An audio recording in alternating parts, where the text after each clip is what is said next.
Hello student, this is आरती।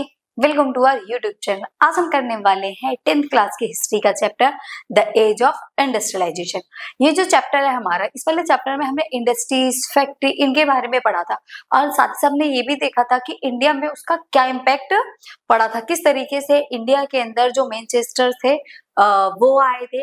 अब हम ये देखेंगे कि जो फैक्ट्री सेटअप हुई थी इंडिया में वो कैसे हुई थी और कब हुई थी। तो आज की जो हमारी वीडियो होने वाली है वो फैक्ट्रीज के कमिंग अप पे होने वाली है कि इंडिया के अंदर जो फैक्ट्रीज ओपन हुई, सेट हुई, वो किस तरीके से एस्टेब्लिश हुई थी। तो चलिए आज का चैप्टर स्टार्ट करेंगे।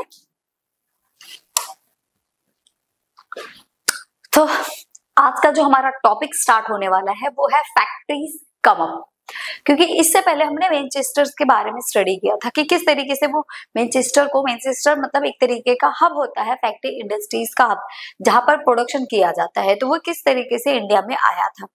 और अब धीरे धीरे हम फैक्ट्री जो स्टैब्लिश हुई थी, जैसे like cotton factory, jute mill, ये सब किस तरीके से स्टैब्लिश हुई थी और कहाँ कहाँ किन प्लेसेस पे हुई थी। तो चलिए स्टार्ट करेंगे आज का टॉपिक हमारा। देखिए, द फर्स्ट कॉटन मिल इन बॉम्बे, जो हमारी पहली कॉटन मिल लगी थी वो कहाँ लगी थी? पहली जो कॉटन मिल थी वो कहाँ लगी थी? बॉम्बे में। जो पहले हमारी कॉटन मिल स्टार्ट हुई थी वो बॉम्बे में स्टार्ट हुई थी। और कब? 1854 में लगाई गई थी। कॉटन मिल जो थी हमारी बॉम्बे में 1854 में लगाई गई थी and it went into production 2 years later। But इसके अंदर जो प्रोडक्शन किया जा रहा था ना वो 2 साल बाद शुरू किया गया था। फैक्ट्री जो बॉम्बे में सेटअप की गई 1854 में की गई थी, बट उसमें जो प्रोडक्शन हो रहा था वो प्रोडक्शन आपका 2 years later, 2 साल बाद किया गया था। By 1862, 4 mills were at work with 94,000 spindles and 2150 looms। और 1862 तक जो 4 मिल्स थी वो स्पिंडल्स की और लूम्स की भी लगाई गई थी। एंड इसके साथ ही साथ इन 1855 एंड 1862 2 जूट मिल्स लगाई गई थी। कहां पर? बंगाल में। बंगाल के अंदर जो पहली मिल स्टैब्लिश की गई थी वो किसकी थी? जूट की थी। 1855 से 1862 के बीच में। In North India the Elgin mill was started in Kanpur in the 1860। 1860 में नॉर्थ इंडिया में भी एक मिल लगी थी जो कि कौन सी थी? हमारी एल्गिन मिल। ये कहाँ स्टार्ट की गई थी? कानपुर में स्टार्ट की गई थी 1860 के टाइम में। A year later, the first cotton mill of Ahmedabad was set up। पहली जो कॉटन मिल इस ईयर में लगाई गई अहमदाबाद में थी वो कॉटन मिल थी, अहमदाबाद में लगाई गई थी। By 1874 the first spinning and weaving mill of Madras began production. 1874 में जो स्पिनिंग और वेविंग की जो मिल लगाई गई थी वो कहाँ स्टार्ट की गई थी? मद्रास में। कब? 1874 में स्पिनिंग और वेविंग का जो प्रोडक्शन हो रहा था मद्रास में हो रहा था। अब देखो, ये मिल्स तो हमने ये पढ़ लिया कि कौन सी कहाँ लगाई गई और कब लगाई गई थी। अब क्वेश्चन ये उठता है कि इंडिया इतनी अच्छी कंट्री तो थी नहीं, तो ये जो चीजें हैं, who set up the industries, कौन वो लोग थे जिन लोगों ने इन इंडस्ट्रीज को सेटअप किया था और कैसे किया था? Where did the capital come from, और उनके पास इन फैक्ट्रीज को, इन इंडस्ट्रीज को सेटअप करने के लिए जो पैसे थे वो कहाँ से आए थे? Who came to work in the mills, और कौन थे जो इन मिल्स में काम क्या करते थे?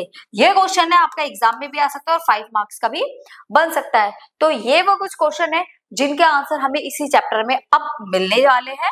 तो who is the setup the industry, किन लोगों ने इंडस्ट्रीज को सेटअप किया, उनके पास पैसा कहाँ से आया, कैपिटल कहाँ से आया, और उसमें वर्कर्स कौन लोग थे। मतलब फैक्ट्री अब लगाई है, सेट की गई है, तो बिना काम के तो चलेगी नहीं ना।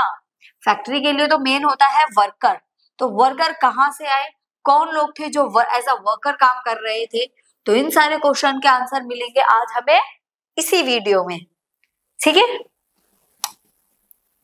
तो ये देखिए, द अर्ली एंटरप्रेन्योर्स। एंटरप्रेन्योर्स कौन होते हैं? जो बहुत बड़े बड़े बिजनेसमैन होते हैं, हम उनको एंटरप्रेन्योर्स भी बोल सकते हैं। तो बिजनेसमैन को ही एंटरप्रेन्योर्स बोला जाता है। देखिए, फर्स्ट है, many businesses group had been associated in trade with China. बहुत सारे ऐसे एसोसिएशन थे, या हम ये कह सकते हैं बिजनेस ग्रुप्स थे। ये लोग किससे ट्रेड करते थे? चाइना से ट्रेड करते थे। कौन? जो बड़े बड़े हमारे बिजनेस ग्रुप थे, ये लोग किससे ट्रेड करते थे? ये लोग चाइना से ट्रेड करते थे, associate with the China. China से ट्रेड किया जाता था, इंडिया और चाइना का भी ट्रेड होता था। एज यू नो, जैसे कि आप लोग सभी जानते होंगे, the British in India began exporting opium. Opium का मतलब होता है अफीम, जो होती है ना, अफीम तो सुना ही होगा, तो वही है। तो जो ब्रिटिश इंडिया थे, ब्रिटिश इंडिया से उन्होंने क्या करा? ओपियम का एक्सपोर्ट करने लगे। किसे? चाइना को।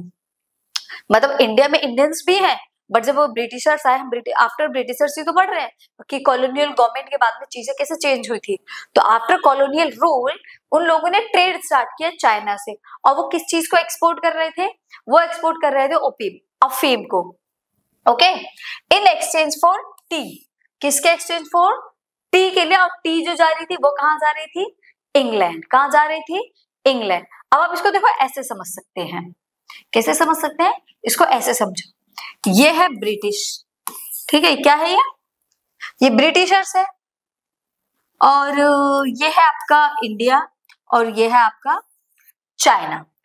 अब ये जो ब्रिटिशर्स है ये इंग्लैंड के रहने वाले हैं, ठीक है, इसको आप एक तरीके से इंग्लैंड बोल सकते हो, ठीक है। ये एरिया इंग्लैंड का है, ये इंडिया है, ये चाइना। अब जो ये ब्रिटिशर्स लोग हैं वो यहाँ रहते थे, ठीक है, ब्रिटिशर्स यहाँ रहते थे, तो यहाँ से ये ट्रेड कर रहे थे, इंडिया से ये चाइना सामान भेज रहे थे। मतलब रहे तो वो इंडिया में रहे हैं, और इंडिया से ही चीजों को एक्सपोर्ट कर रहे हैं, इंडियंस नहीं कर रहे थे। वो जो एक्सपोर्टर थे वो कौन थे? ब्रिटिशर्स थे। तो ब्रिटिशर्स यहाँ से चीजों को एक्सपोर्ट कहाँ कर रहे थे? चाइना में, जैसे अफीम वगैरह कर रहे थे। और चाइना के बदले में वो क्या ले रहे थे? टी। और चाइना बदले में इंग्लैंड को क्या दे रहा था? टी। यहाँ ये अफीम का ट्रेड कर रहे थे, मतलब ये ट्रायंगल में चीजें चल रही थी। ब्रिटिशर्स यहाँ से यहाँ जाते, फिर यहाँ से अफीम भेजते, और अफीम यहाँ से इंग्लैंड में जाती थी। तो इस तरीके से ट्रायंगल में चीजें चल रही थी, और अफीम के बदले वो एक्सचेंज कर लिया करते थे। अफीम के एक्सचेंज के बदले वो क्या लेते थे? ठीक है, वो लोग क्या लेते थे? वो लोग लेते थे टी। अफीम के एक्सचेंज में वो टी लेते थे, और टी कहाँ जाता था? England. Many Indians become junior player in this trade. अब भाई ब्रिटिश, देखो ब्रिटिशर्स हैं यहाँ, अब ब्रिटिशर्स हैं तो लोगों ने देखा यार ये तो कमाल की चीज कर रहे हैं, ट्रेड कर रहे हैं, पैसा छापेंगे। तो लोग उनको देख रहे थे, उन्होंने कहा ये काम तो हम भी शुरू कर सकते हैं। उनको नोटिस किया, उनको देखा, उतने अच्छे लेवल के प्लेयर नहीं थे, बट जूनियर प्लेयर तो लोग बन चुके थे। तो उनको जैसे जैसे वो देख रहे थे, तो उसी तरीके से उन्होंने भी ट्रेड करना शुरू कर दिया था। क्या करना शुरू कर दिया था? ट्रेड करना शुरू कर दिया था ब्रिटिशर्स को देख के। इसलिए इंडियंस क्या थे? जूनियर प्लेयर थे। और ये लोग क्या प्रोवाइड करते थे? Providing finance, procuring supplies and shipping consignments. ये शिपिंग कंसाइनमेंट हो गया, और प्रोक्योरिंग सप्लाईज हो गया, फाइनेंस हो गया, ये सारे इंडियंस उनको प्रोवाइड करते थे। These Indians earned through trade and began developing their own enterprises in India. जिन लोगों ने ट्रेड किया, तो ट्रेड करने के बाद ये अर्न करने लगे, और अर्न करने के बाद ये खुद को क्या करने लगे? डेवलप करने लगे। क्या करने लगे? डेवलप करने लगे, और एक एंटरप्राइजेस बना लिया इन्होंने खुद का ही इंडिया में। ये लोग अब खुद बिजनेसमैन बन रहे थे। अभी तक चाइना कर रहा था, उसी की तरीके से अब ये लोग भी क्या? एक बड़े बिजनेसमैन बन रहे थे। तो काफी लोग ऐसे थे उस टाइम पर जो बहुत बड़े बिजनेसमैन बने। इवन कुछ लोगों के तो नाम हम आज तक अभी तक सुनते आ रहे हैं। तो ऐसे ही एक बहुत ही महान पर्सन थे, एग्जांपल में बंगाल के थे द्वारकानाथ टैगोर। कौन थे? द्वारकानाथ टैगोर थे। इनिशियली डिड अफीम ट्रेड विद चाइना। इन्होंने अफीम का ट्रेड किया चाइना को, एंड लेटर ट्रेड किया अच्छा खासा, मतलब अर्निंग करी इन्होंने, बिजनेस में अपना एक अलग ही नाम कमाया। तो चाइना से ट्रेड करने का इनकम भी अच्छी खासी हुई। बट 1830 एंड 1840 के बीच जो इनका काम था, देखो जरूरी नहीं है सबका बहुत ही अच्छा चल रहा है, तो बीच बीच में कई चीज बात एक गड़बड़ भी हुई थी, क्राइसिस भी आए थे, तो उनका काम धंधा थोड़ा सा ठप भी पड़ा था। तो बट हाँ, जो अर्निंग हुई थी वो तो हुई ना। इस टाइम के बीच इनका काम थोड़ा सा मतलब डगमग हो गया था, काफी लॉस हुआ था इनको। He set up 6 joint stock companies. इन्होंने 6 जॉइंट स्टॉक कंपनियां ओपन करी थी।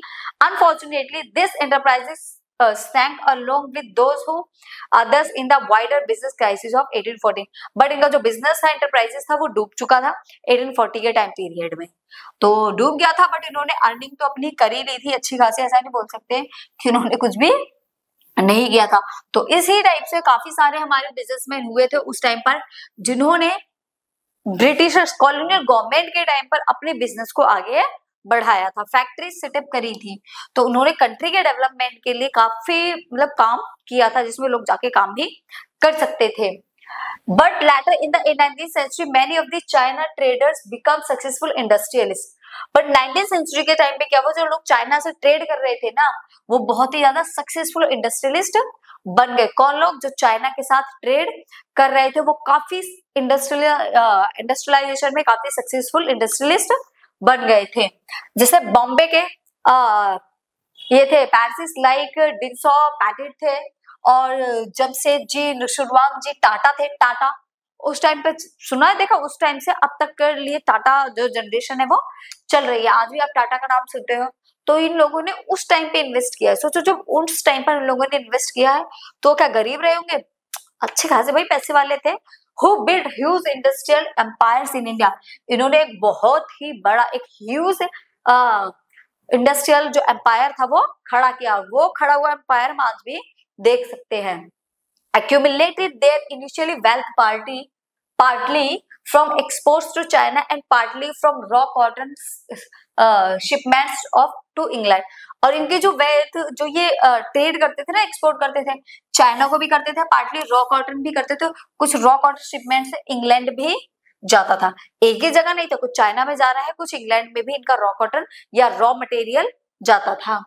अनदर एग्जांपल ऑफ सेठ हुकुमचंद, एक थे आपके सेठ हुकुमचंद से, ये एक मारवाड़ी थे, मारवाड़ी बिजनेसमैन थे ये। Who set up the first Indian jute mill.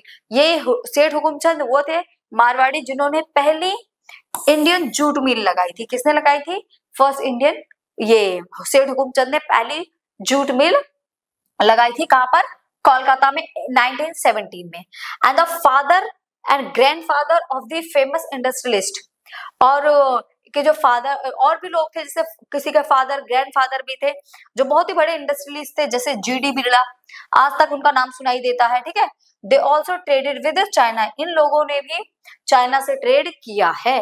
GD Birla के फादर ग्रैंडफादर ने चाइना से ट्रेड किया था। तो ये वो बड़े लोग हैं, बड़े बिजनेसमैन हैं, जिन्होंने उस टाइम पर इंडस्ट्रीज को सेट किया था। और उस टाइम पर इंडस्ट्रीज सेट करने के बाद इनकी एक अच्छी खासी अर्निंग कहो, पूरा एम्पायर खड़ा कर दिया था। पूरा एक तरीके से आधा सा पॉपुलेशन, वर्किंग पॉपुलेशन इन्होंने हैंडल कर रखी थी।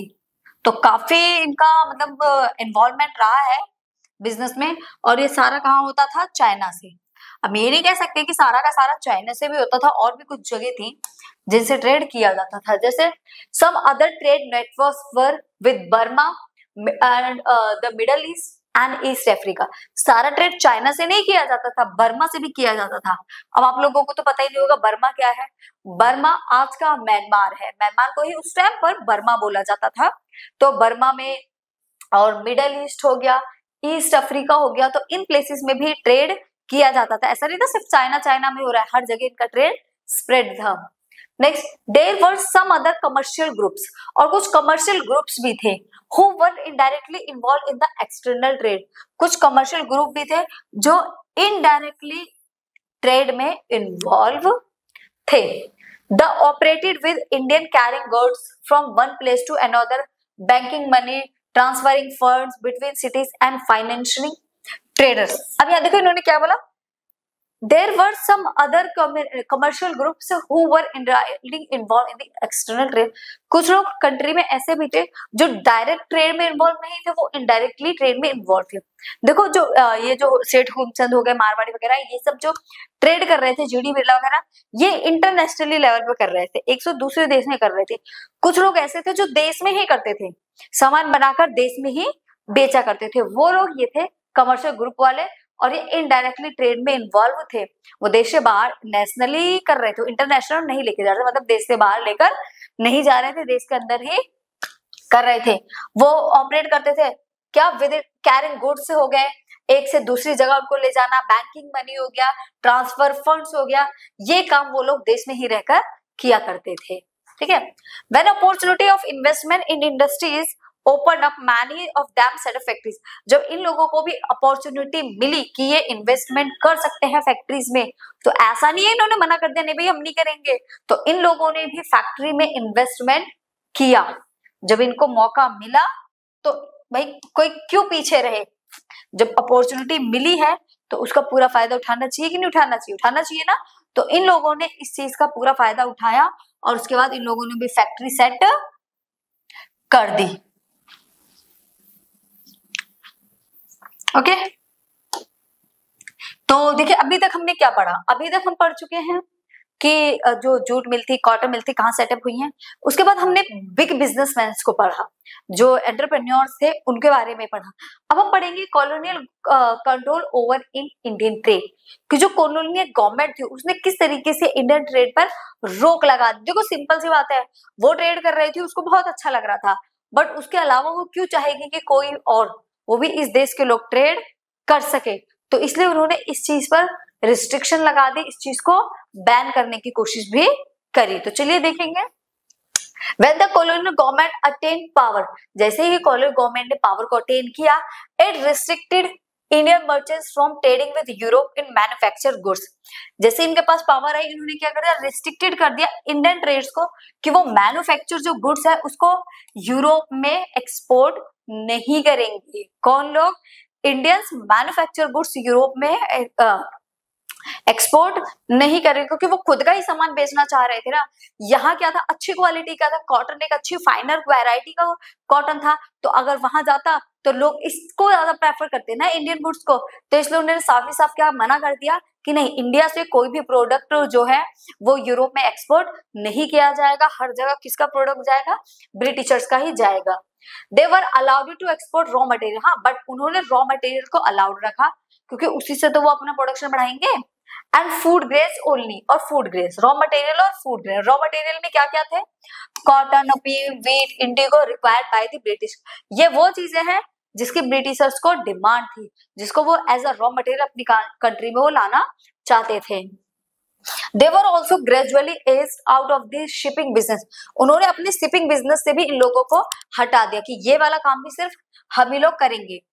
Until वर्ल्ड वॉर फर्स्ट, जब वर्ल्ड वॉर फर्स्ट हुई, European managing agency control large sector of Indian industries. अब देखिए क्या हुआ, मान लो ये फर्स्ट वर्ल्ड वॉर हो रही है, ठीक है, और ये इंडिया है, यहां मान लेते हैं ये इंग्लैंड है, ठीक है, फर्स्ट वर्ल्ड वॉर हो रही है। तो इंग्लैंड ने क्या करा, उन्हें कुछ एजेंसीज बना दी। अब ये लोग तो क्या थे, ये ब्रिटिशर्स जो थे, ऐसे समझो इसको, ये ब्रिटिशर्स है। अब ब्रिटिशर्स है, ये इन्वॉल्व है वर्ल्ड वॉर फर्स्ट में। ब्रिटिशर्स किस में इन्वॉल्व है? वर्ल्ड वॉर फर्स्ट में ये लोग इन्वॉल्व है। अब ये अपनी कॉलोनीज को कैसे देख पाएंगे, भाई हम तो वहां लगे हैं, अब ये तो आगे बढ़ जाएंगे, ये तो ट्रेड करने लग जाएंगे, हमारा लॉस हो जाएगा। तो इन लोगों ने क्या करा, इनके ऊपर कंट्रोल रखा कि इनके ऊपर हमें क्या रखना है, कंट्रोल रखना है कि अपनी मर्जी से कुछ कर ना पाए। इसके लिए उन्होंने कुछ एजेंसीज बनाई। इंडियंस पे कंट्रोल रखने के लिए ब्रिटिशर्स ने कुछ एजेंसीज बनाई, ताकि ये एजेंसी देखेंगे कि किस तरीके से काम कर रहे हैं। वो जो एजेंसीज थी वो की 3 बिगेस्ट एजेंसी थी, Bird Heilgers and company, Bird Heilgers company थी, एंड्रू यूवेल थी, Jardine Skinner and company, Jardine Skinner and company. ये 3 कंपनी बनाई थी ब्रिटिशर्स ने। क्यों बनाई थी? ताकि वो इंडियंस के ऊपर कंट्रोल रख सके कि इंडियंस क्या करते हैं और क्या नहीं करते। ठीक है, मतलब वो तो वर्ल्ड वॉर में इन्वॉल्व थे, बट फिर भी उनको इंडिया के ऊपर कंट्रोल रखना था। नेक्स्ट है, this agency mobilise capital, set up joint stock companies and manage that. इन एजेंसी को मोबिलाइज किया गया था, पैसा दिया जा रहा था कि आप लोगों को इनको देखना है कि किस तरीके से मैनेज करती है, मतलब सब कुछ इनको ही देख रेख करनी थी, मैनेज इन्हीं तीनों को एजेंसियों को करना था। This European agency used to take capital from Indian financiers and make all investment. ये जो एजेंसी थी ये कैपिटल को यूज करती थी जो इंडियन फाइनेंशियर्स थे, और जो लोग इन्वेस्टमेंट करते थे उनसे मिलकर उस कैपिटल को ये यूज करती थी। And business decision by themselves, और वही लोग बिजनेस के डिसीजंस भी यही लोग लेते थे जो इस एजेंसी से जुड़े हुए थे। Furthermore European merchants industrialist had their own chambers, जो यूरोपियन मर्चेंट्स थे और इंडस्ट्रियलिस्ट थे, इनके खुद के चैम्बर्स थे, खुद के चैम्बर्स थे। Commerce with Indian businessman were not allowed to join, और इन चैम्बर्स में जो इंडियन बिजनेसमैन थे उनको अलाउड नहीं किया जाता था। इन बिजनेसेस में, बिजनेस के जो ये चैम्बर थे, सिर्फ किसका अलाउडमेंट था, इसमें सिर्फ और सिर्फ यूरोपियंस को अलाउड था, इंडियंस को इस चीज में अलाउड नहीं था। ठीक है, नेक्स्ट देखिए, where did the workers come from. अब देखिए हमने क्या पढ़ा, कॉलोनियल गवर्नमेंट के इफेक्ट भी पढ़ लिया कि इंडियंस के ऊपर क्या इफेक्ट पड़ा, वर्ल्ड वॉर का इफेक्ट भी पढ़ लिया। अब हम देखेंगे जो वर्कर्स थे वो वर्कर कहां से आए और किस तरीके से उन्होंने यहाँ पर काम किया। तो चलिए, अब फैक्ट्रीज एक्सपेंडेड, फैक्ट्रीज बढ़ रही थी, एक्सपेंड हो रही थी। देखो सिंपल सी बात है, जब फैक्ट्रीज बढ़ेगी तो वर्कर्स भी तो बढ़ेंगे, क्योंकि काम कौन करेगा यार, वर्कर ही तो करेंगे। तो फैक्ट्रीज जितनी ज्यादा बढ़ेगी उतने ही ज्यादा उसमें वर्कर चाहिए, तो एम्प्लॉयमेंट भी उतनी ही ज्यादा बढ़ेगी। बट क्या उसके बाद भी सबको जॉब मिल पा रही थी या नहीं मिल पा रही थी? तो चलिए देखते हैं। As factories expanded, the demand for workers also increased. Factories expand हो रही थी, वर्कर्स की डिमांड भी इंक्रीज हो रही थी। एग्जाम्पल, 5,84,000 वर्कर इन 1901, 5,84,000 जो वर्कर थे वो इस टाइम पीरियड में थे। 24,36,000 वर्कर्स बाय 1946, मतलब बढ़ चुके हैं। जो ये डेटा है वर्कर्स का, तो वो बढ़ गया था, मतलब ज्यादा लोगों को काम मिलने लगा था। Peasants and artisan migrate from rural and urban area in search of jobs. Peasants हो गए, आर्टिसंस हो गए, वो माइग्रेट करते थे, गांव से शहरों की तरफ आ जाते थे। क्यों? ताकि उनको काम मिल सके, ताकि उनको जॉब मिल सके। जॉब ढूंढने के लिए वो गांव से शहरों की तरफ आते थे। In most industrial region worker come from the district around. ज्यादातर जो वर्कर होते थे ना, जैसे दिल्ली में है तो दिल्ली के आसपास के जितने गांव है वहां से सारे के सारे लोग यहाँ पर आ जाएंगे। तो 50% जो इंडस्ट्रियल रीजन होता था उसके आसपास के जो डिस्ट्रिक्ट होते थे, वही उन्हीं आसपास के डिस्ट्रिक्ट के लोग यहाँ पर आ जाते थे। जैसे बॉम्बे में 50% जो वर्कर थे ना, 1911 में जो वर्कर्स आए थे वो किस थे, उसके नेबरिंग डिस्ट्रिक्ट है रत्नागिरी, रत्नागिरी के आए थे बॉम्बे में। जो बॉम्बे में मिल सेट हुई थी वहां पर जो 50% वर्कर थे 1911 में, वो सारे कहाँ के थे, डिस्ट्रिक्ट ऑफ रत्नागिरी, जो कि इसके पास में ही था। ठीक है, और mill worker move between the village and the city. और कुछ मिल वर्कर थे क्या, वो क्या करते रहते थे, माइग्रेट भी करते रहते, मूव करते रहते थे। कब? गांव और शहरों में, विलेज एंड सिटी में। Returning to their village homes during harvest and festival. जब भी हार्वेस्टिंग का टाइम होता था या फेस्टिवल का टाइम होता था तो वो रिटर्निंग करते थे, मतलब आना जाना उनका लगा रहता था। फेस्टिवल आता तो वो लोग गाँव चले जाते, हार्वेस्टिंग का टाइम आता तो गाँव चले जाते, फिर वापस शहरों में आ जाते थे।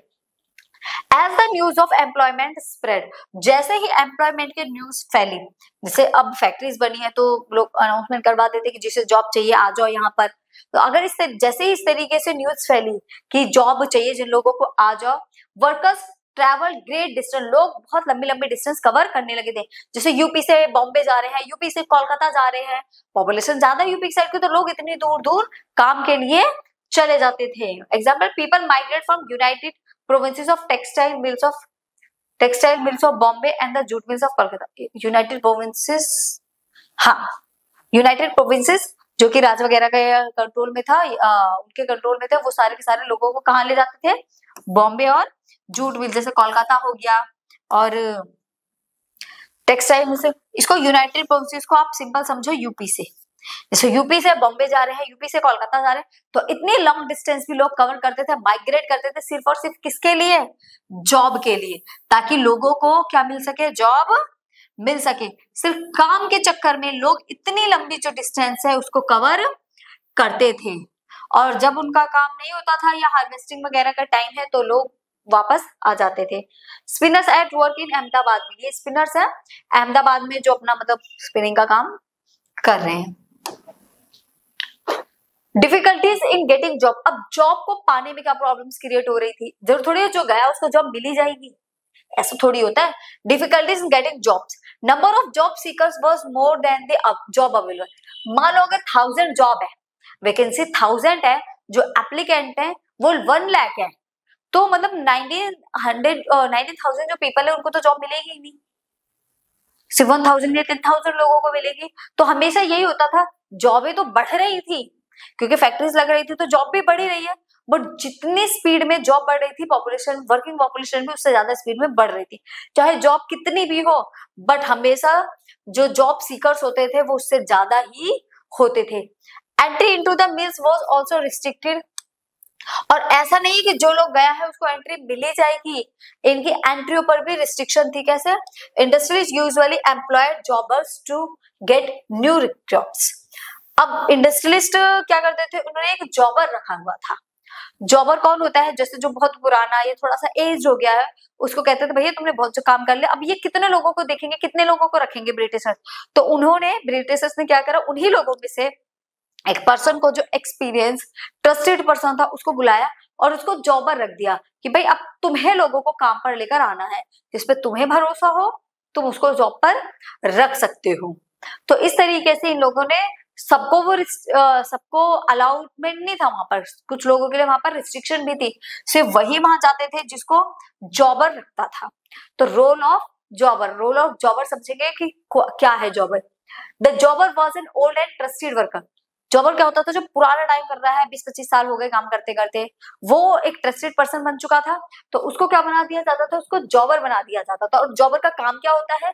He got from his village, वो अपने गांव जाता और वहां लोगों को इंश्योर करता, कुर्सी लगाकर बैठ जाता, लाओ भाई चाय पानी लाओ, जिसको जॉब चाहिए मेरे पास आओ, मैं जॉब दिलाऊंगा, मतलब इस टाइप से बोलता था, जिसको जॉब चाहिए मैं उसको जॉब दिलाऊंगा। तो ये लोगों का इंश्योर करता था कि उनको जॉब मिलेगी और उनकी हेल्प भी करता था। Then settle in the city, और उनको सिटीज में सेटल होने के लिए भी उनकी हेल्प करता था और गांव से लोगों को शहरों में लेकर आता था उनको जॉब दिलाने के लिए।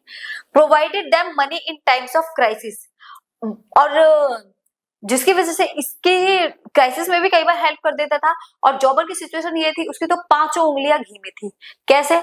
उसका काम सिर्फ क्या था? लोगों को जॉब पर रखना। एक तरीके से जैसे ठेकेदार होते हैं ना, वो वाला काम मान समझ सकते हो आप, कि उसको ठेकेदार बना दिया था वहां का, कोई उसको ये देखरेख करनी थी। तो वो सिटी में ही सेटल होता था, गांव का आना जाना उसका लगा रहता था, तो लोगों को काम पे रखता था। The jobber therefore become a person with some authority and power. अब उसके पास तो एक पावर आ गई ना, उसको अथॉरिटी है कि जिसको मर्जी रखे, जिसको मर्जी काम से निकाल दे।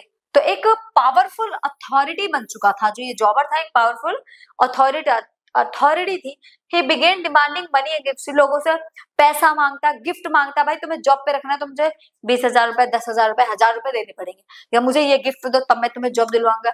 लोगों को जॉब चाहिए होती थी तो वो बेचारे ना चाहते हुए भी उसको गिफ्ट और पैसे उसको देने पड़ते थे, मतलब रिश्वत वाला सीन समझ सकते हो। तो वो पहले उनसे पैसे लेता और उसके बाद उन लोगों को जॉब पर रखता था। Gift for his favour and controlling his lifes of workers, और उन वर्कर्स की पूरी लाइफ पे जॉबर्स ने कंट्रोल कर रखा था। अगर वो बेचारे ज्यादा बोलते तो उनको जॉब से निकाल देता था। तो ये सिचुएशन थी हमारे किसकी? वर्कर्स की थी। देखा बेचारे कितनी प्रॉब्लम में तो उनको जॉब मिलती थी। तो ये था अभी तक का हमारा चैप्टर कि किस तरीके से, देखा हमने क्या क्या स्टडी किया, किस तरीके से फैक्ट्री सेटअप हुई, कौन कौन से हमारे जो मिल्स वगैरह थी सेटअप हुई, जो हमारे एंटरप्रेन्योर्स थे बड़े बड़े कौन थे, किस तरीके से उसने बिजनेस सेटअप किया। कॉलोनी गवर्नमेंट के बारे में भी हमने पढ़ा, कैसे उसने रिस्ट्रिक्शन लगाई। एंड साथ ही साथ हमने ये भी देखे वर्कर की सिचुएशन कैसी थी, किस तरीके से वर्कर को जॉब लेने में डिफिकल्टी फेस करनी पड़ रही थी। The number of factories workers increase over time, और फैक्ट्री के जो वर्कर्स थे ना वो एक टाइम में इंक्रीज ही होते जा रहे थे। However, as you will see, they were a small proportion of the total industrial workforce. But अगर आप देखेंगे तो ये टोटल जो स्मॉल प्रोपोर्शन था ना इंडस्ट्रीज का, वो एक छोटा सा ही पार्ट था, जो वर्क फोर्स थी वो बहुत ही कम थी। आगे हम इसी को पढ़ेंगे कि जो वर्कर की हालत थी, सिचुएशन थी, वो कैसे हैंडल हो रही थी या उनको और कौन सी प्रॉब्लम फेस करनी पड़ रही थी। तो बाकी की चीजें हम करेंगे नेक्स्ट क्लास में। तब तक के लिए बाय बाय, टाटा, फिर मिलेंगे एक न्यू वीडियो के साथ। Bye bye.